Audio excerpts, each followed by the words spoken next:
সকাল বন্ধুরা, সবাই কেমন আছেন? আশা করি সবাই ভালো আছেন। তো আমি সকালবেলা স্নান টান সেরে আর এই দেখুন রান্নাঘরটাও একদম পরিষ্কার করে নিয়েছি, নাতা দিয়ে একদম পরিষ্কার টরিষ্কার করে নিয়েছি। আর বাড়ির ভিতরে বা ঘরের ভিতরটা এখনও পরিষ্কার হয়নি, বিছানাগুলো পরিষ্কার হয়নি। তো চলুন বিছানাগুলো পরিষ্কার করে নেব। তো যেহেতু আমি সকালবেলা উঠে পড়েছি, তো আমার ঘরটা পরিষ্কার হয়ে গেছে। আর আমার বড় ছেলের ঘরটা পরিষ্কার হয়নি, যেহেতু ও ঘুমাচ্ছিল, তাই ওর ঘরটা রয়েছে। তো ওর ঘরটা এবার পরিষ্কার করে নেব। আর এই যে দেখুন ওর ঘরের ভিতরে চলে এসেছি, আর কি অবস্থা করে রেখেছে দেখুন বিছানাটা। তো কি বানিয়েছে আপনাদেরকে দেখাই।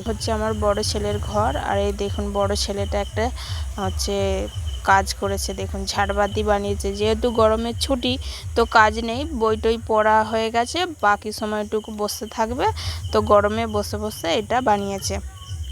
তো এই ঘরটায় আমার বড় ছেলে শোয়, আর এই ঘরেই পড়াশোনা করে। তো বসে বসে এই যে এটা মাথায় বুদ্ধি এসছে, আর এটা বানিয়েছে। দেখুন ল্যাম্পও দিয়েছে, এই ল্যাম্পটা জ্বলে কিন্তু। তো চলুন বিছানাটা এবার আমি ভালো করে গুছিয়ে নেব। আর এই যে দেখুন বালিশগুলোকে একদম মেঝেতে ফেলে দিয়েছে, বালিশগুলোকে ভালো করে তুলে বিছানাটা গুছিয়ে নেব। আর এই ঘরটায় ও একাই শোয়, মাঝে মাঝে আমার ছোট্ট ছেলেটাও শোয়, বা মাঝে মাঝে ও একাই শোয়। এই ঘরেই পড়াশোনা করে আর এই ঘরেই একাই থাকে। তো এই ঘরটা গুছিয়ে নেব, আমাদের ঘরটা আগেই গুছিয়ে নিয়েছি। তো মশারি টশারি তুলে ভালো করে ঘরটা পরিষ্কার করে দেব। দিয়ে আজকে আমি হালকা ফুলকা রান্না করব, খুব বেশি একদম রিচ বানাবো না, যেহেতু গরম পড়েছে। আর ওর বাবা বলেছে আজকে বেশি তরকারি পাতি ঝাল মশলা দিয়ে করতে হবে না।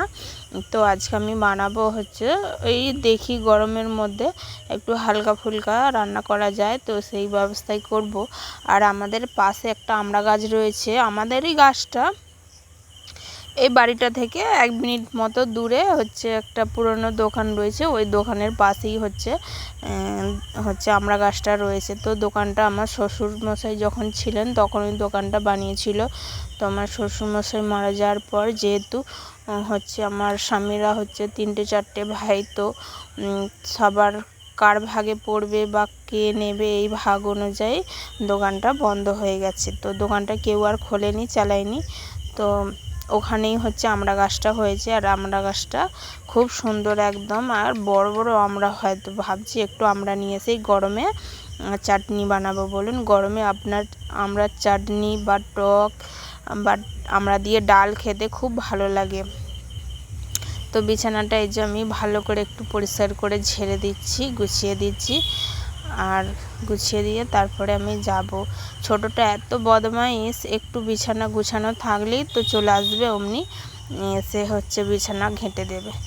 তো চলুন বিছানা গুছানো হয়ে গেছে, এবার মুড়ি খেয়ে নেব, অল্প সকালের মুড়ি।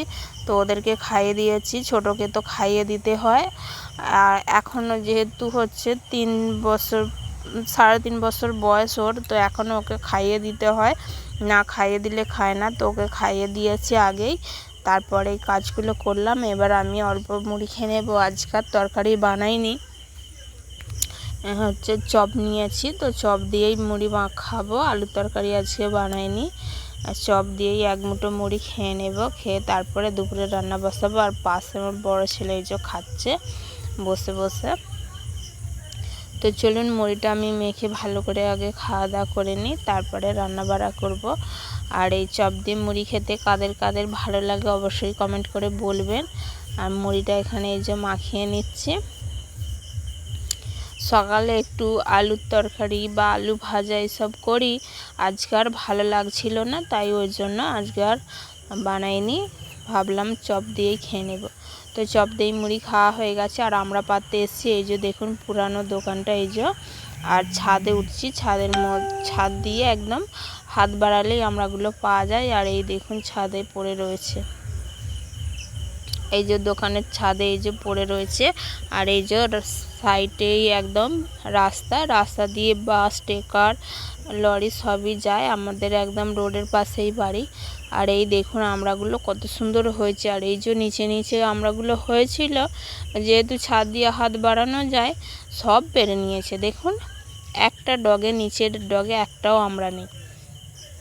আর এই যে একটু উপরে উপরে রয়েছে, যেগুলো একটু দূরে হাত যায় না ওগুলোই রয়েছে, আর নিচেরগুলো পেরে নিয়েছে। তো এই আমড়াটা আমার হাত গেছে, এটা পেরে নেব। এই দেখুন আমড়াটা পারতে পারতেই ঝরে যাচ্ছে। তো এখন আমড়াগুলোর আঁটি হয়নি, একদম কষি আমরা। এই যে পেরে নিয়েছি, একটা ঝাড় পেরেছি, এই ঝাড়টা হলেই হয়ে যাবে। আর এই যে কটা পড়ে গেছে কুড়িয়ে নেব। তো এগুলো আঁটি হয়নি, এগুলো আঁটি হয় আর একটু বড় বড় হয় এই আমড়াগুলো, আর খুব টক। দেশি আমড়া কিন্তু খুব বড় বড় হয়। দেশি আমড়া রয়েছে একটা একটা একদম ছোট ছোট, এগুলো কিন্তু একটু বড় বড় হয়। তো চলুন আমড়াগুলো পাড়া হয়ে গেছে, এবার রান্না করব। বেলা খুব হয়ে গেছে, প্রায় এখন 11:30 বাজে। তো এই গরমে একটু সকাল সকাল করে রান্না বাড়া করে নিয়ে একটু বসবো, বা একটু পাখার মধ্যে বসলে খুব ভালো লাগে, সেই জন্যেই রান্না করে নেব।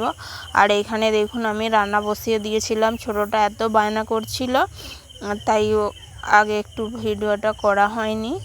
তো এখানে আমি ঢ্যাঁড়স ভাজছি, আর এই যে পটল ভেজে নিয়েছি, আর এখানে মাছ ভেজেছি। দেখুন মাছ আর মাছের ডিম নিয়ে এসেছিলো, ভেজে রেখেছি। আর কিছুটা মাছের ডিমের এই যে টক বানিয়েছি। তো যেহেতু ওরা হচ্ছে টক খায় না, সেই জন্যে আমাদের জন্য টক বানিয়েছি, আর ওদের জন্য ভাজা রেখেছি। আর এখন ঢ্যাঁড়স ভাজছি।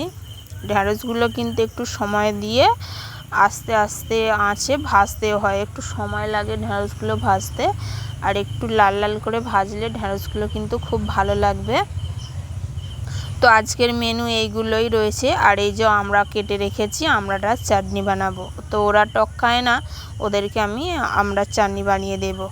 আর এই দেখুন এতটা গরম পড়েছে, ওই দেখুন একটা ছোট্ট মোরগ রয়েছে, দেখুন চেয়ারটা, আম গাছের নিচে ঠান্ডা ছাওয়া রয়েছে, তবু চেয়ারের নিচেই বসে রয়েছে। আর ওই যে দেখুন বদমাইশটা, একদম জামা পরবে না, এত গরম পড়েছে, একদম জামা পরবে না, ঘেমে যায়, প্রচণ্ড ঘেমে যায়, যেহেতু খেলা করে ছুটোছুটি করে, তাই একদম জামা পরতে চায় না। তো ঢ্যাঁড়সগুলোকে একটু সময় নিয়ে ভেজে নেব। তো ঢ্যাঁড়সগুলো ভাজা হয়ে গেছে, এবার আমি চাটনি বানাচ্ছি। এই যে আমরা দিয়েছি, অল্প হলুদ দিলাম, এবার এর মধ্যে দেব অল্প লবণ। লবণ দিয়ে একটু নেড়ে নেব, নিয়ে তারপরে হচ্ছে জল দেব। আর এখানে আমি অল্প একটু তেল দিয়েছিলাম, হালকা তেল দিয়েছি। চাটনিতে যদি একটু তেল ভাসে ওরা আবার খেতে চাইবে না, তো অল্প তেল দিয়েছি। দিয়ে এই যে আমড়াটা একটু নেড়ে নিলাম, নিয়ে এর মধ্যে এবার আমি জল ঢেলে দেব।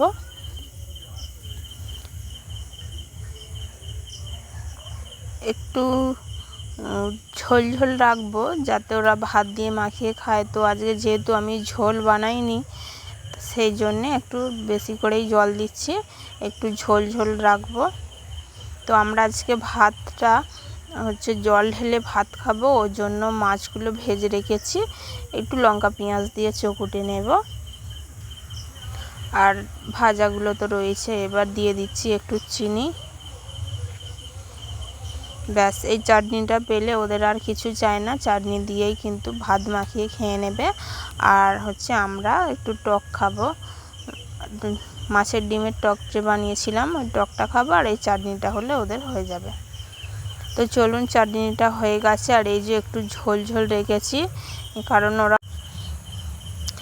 কারণ ওরা ঝোল খেতে পছন্দ করে। তো চলুন, আজকের মেনু হয়ে গেছে। এই দেখুন আজকের মেনু, মাছ ভাজা, আর এই যে দেখুন মাছ ভাজা, মাছের ডিম ভাজা, পটল ভাজা, ঢেঁড়স ভাজা, আর আমের চাটনি।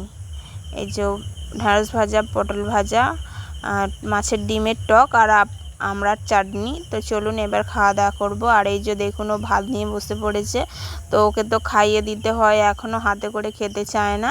আর এই যে সাথে একটু মাছের টক নিয়েছে, বলছে আমাকে দাও, আমি একটু খেয়ে দেখবো। তো চলুন ওকে এখানে খাইয়ে দেব। আর ভিডিওটা এখানেই শেষ করছি। সবাই ভালো থাকবেন, সুস্থ থাকবেন। আর যদি ব্লগটা ভালো লাগে অবশ্যই একটা লাইক, একটা কমেন্ট করবেন। সবাই ভালো থাকবেন, সুস্থ থাকবেন, সাবধানে থাকবেন।